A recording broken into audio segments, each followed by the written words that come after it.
7h23 du pain quotidien, c'est avec vous Caroline Philippe, notre rendez-vous éco et conso.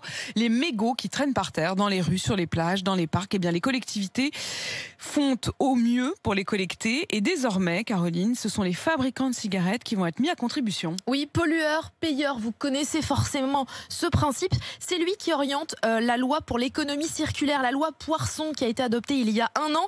Eh bien, l'arrêté précisant les modalités d'application de cette loi vient d'être publié au journal officiel et on y découvre que les fabricants de cigarettes doivent payer dès cette année une contribution financière à un éco-organisme. En fait, c'est une entreprise missionnée par l'État. En clair, les cigarettiers comme Seita, Philip Morris ou British American Tobacco, par exemple, vont financer la collecte et le recyclage, notamment de ces mégots polluants, car 12% des cigarettes fumées en France sont jetées par terre dans la rue ou la nature. C'est 8 milliards de mégots chaque année selon l'étude Opinionway pour Mission Mégots en date de juillet dernier. À quoi va servir précisément cette entreprise qui va donc être financée par les fabricants de cigarettes? Le premier objectif est clair, réduire le nombre de mégots abandonnés par les fumeurs, moins 40% en 6 ans, un objectif ambitieux. Alors il y aura des étapes intermédiaires.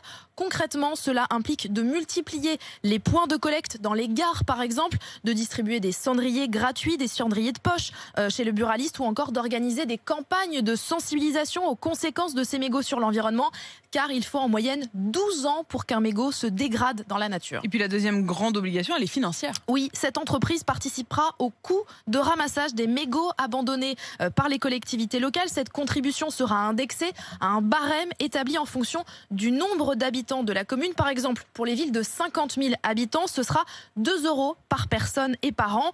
Concrètement, ça représente plus d'1 million d'euros pour la ville de Toulouse ou 30 000 € pour la ville de Soissons. Mais l'objectif derrière est aussi de verdir. Et ça, c'est contre-intuitif que ça puisse paraître, ces mégots, les verdir. On peut verdir un mégot, c'est le dernier volet.